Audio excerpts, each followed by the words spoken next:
Hello, bienvenue sur ce septième épisode, si je me trompe pas, j'ai un doute. En tout cas, bienvenue sur cet épisode, donc on va continuer toujours sur l'intégration de notre template HTML. On en était resté aux articles avec l'idée de vouloir intégrer donc la partie sidebar ici à droite, avec donc les catégories, la petite barre de recherche, etc. Donc, au niveau de notre thème, donc là j'ai ouvert le thème HTML, donc Sailor, et j'ai affiché la page du blog. Alors sur notre site, si on va donc, on va aller sur le site, on avait créé la partie blog, pour rappel, c'était dans page blog, page des articles. Je vais cliquer sur voir, voilà. Donc l'idée, bon pour l'instant nous ça apparaît comme ça, il n'y a pas des images et quoi que ce soit. Évidemment c'est du HTML. Au niveau de notre code, on va aller repérer donc la sidebar dans le code HTML. Donc on a ici une première colonne, alors c'est basé sur du Bootstrap, hein, pour rappel, donc quand on a une colonne de 8, on a forcément une colonne de 4 après, puisque 8 et 4 égale 12, et que ça doit toujours respecter donc le 12, il faut avoir des colonnes de 12. La page est découpée en 12 parties. Et donc, voici la colonne LG4 avec le contenu div class sidebar, donc de notre sidebar ici. Donc ce qui nous intéresse, c'est ça. On va aller dans mon thème de ouf, on va faire un nouveau fichier, et on va l'appeler sidebar. On met un minuscule, c'est mieux, sidebar.php. Donc ce fichier, je l'ouvre. Et on va tout simplement récupérer donc tout le code qui correspond code HTML qui correspond à la sidebar, et on va les coller dedans. Ok. Alors ce qu'on peut voir, c'est que là je suis dans le fichier single. Donc le fichier single au niveau de mon blog, c'est une fois que je clique sur l'article, c'est ici. Donc c'est la sidebar qui nous concerne là pour le moment, c'est celle-là. Donc on va voir que c'est pratique également, puisqu'on peut le mettre sur chacune des pages et ça sera toujours la même sidebar. On va pas être obligé d'aller modifier sur chacune des fichiers le contenu, comme c'est le cas actuellement, puisque là on est, pour rappel, le fichier single, donc c'est celui qui affiche un seul article, et le fichier home, c'est celui qui affiche tous les articles. Et lui aussi, il a une colonne LG4 sidebar. Donc on va pouvoir mettre également l'appel au fichier sidebar qu'on vient de créer. Je l'enregistre. Dans notre fichier single, on va donc le remplacer. Alors la fonction, elle est relativement simple, c'est à peu près la même que celle-là, sauf que c'est pas footer, c'est, vous vous en doutez, sidebar. Alors il y a différentes options pour la sidebar, on peut appeler, donc ça c'est la sidebar par défaut, elle va appeler forcément le fichier sidebar.php. Et on peut créer en mettant ici, par exemple, je sais pas, test. Je vais pouvoir créer ici une sidebar qui va s'appeler sidebar-test.php. Et à ce moment-là, c'est cette sidebar-là qu'il va aller appeler et non pas celle par défaut. Voilà, ça c'est le petit truc à savoir. Hop, je reviens sur get sidebar. Donc on est bien dans le single. J'enregistre. Le fichier sidebar, je l'ai enregistré, oui. Alors, pour voir la différence, on va quand même faire un petit test, genre là, on va marquer en français, du coup, recherche.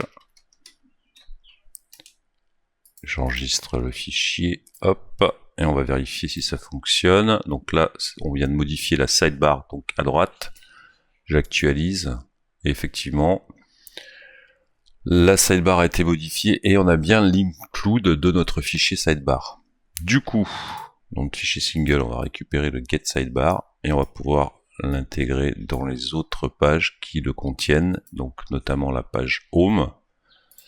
Et on va remplacer donc la div class LG4. Alors vous pouvez aussi garder, ouais d'ailleurs ça serait peut-être préférable, on va faire autrement, on va récupérer, on va garder juste la div class sidebar et le colonne LG4, je vais le remettre dans le fichier single. Oups, pardon.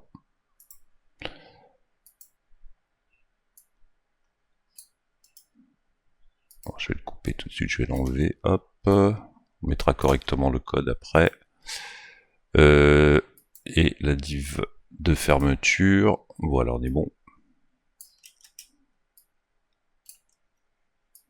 Ça sera mieux comme ça. Donc ça c'est la même chose du coup, je le copie et je vais le mettre dans le fichier home.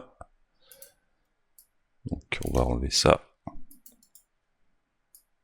Voilà, comme ça on a bien nos deux divs, là ce sera plus facile si jamais on doit retourner sur le code d'avoir donc la première partie LG8 et la deuxième LG4.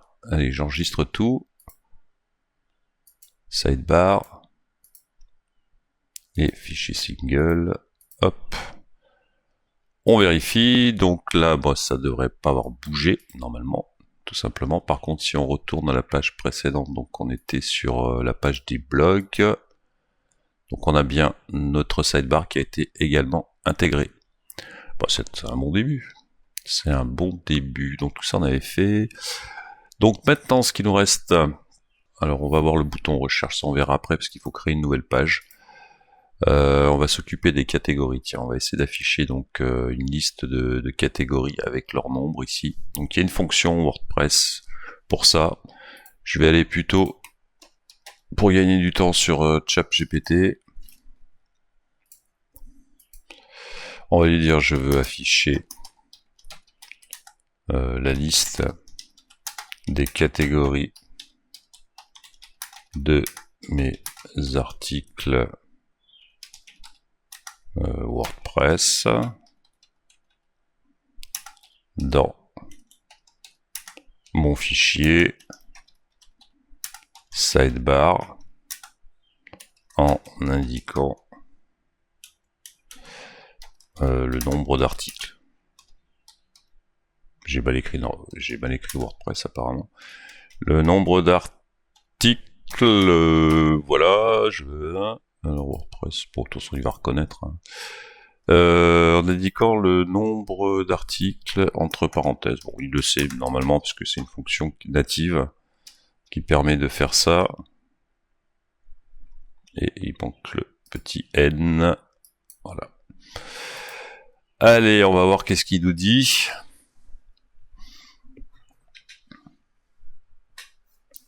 Ok, donc il nous met même le code HTML. Donc on va utiliser les balises UL. Donc apparemment catégorie, ouais. Donc ça on l'a déjà. Le CSS on s'en fout. En fait ce qui nous intéresse c'est uniquement cette partie-là. Hop. On va aller tester et on va voir ce que ça donne. Donc alors on va quitter single, on va quitter home, on va garder que la sidebar. Et cette partie-là se trouve donc ici, et donc on va remplacer les deux UL. Il n'y a pas de, apparemment il n'y a pas de style dessus, donc c'est plutôt facile. C'est un peu plus complexe quand on veut mettre un style, enfin plus complexe, c'est pas plus complexe, mais c'est une autre façon de faire si on veut intégrer son propre style dans la balise. Déjà on va voir ce que ça donne. Alors je suis sur je vais quitter la partie HTML, voilà, hop. Bah écoutez, ça marche. Design 2, éducation 3. Et ça m'a pris même la couleur du thème, donc nickel. Si je clique, qu'est-ce qui se passe? Oui, il m'envoie sur une page qu'on n'a pas encore créée, qui est la page catégorie pour chacune des catégories. On verra ça plus tard, dans un autre épisode. Donc ce que je vous propose, c'est qu'on arrête là pour cet épisode. On se retrouve pour le suivant, où on va s'attaquer à la partie WP Query, la partie, c'est un des codes des fonctionnalités les plus importantes qu'on va pouvoir utiliser dans WordPress, et on verra que ça va nous permettre de faire des tas de choses très très cool. Voilà, on se retrouve donc très vite. Ciao ciao, et merci d'avoir suivi.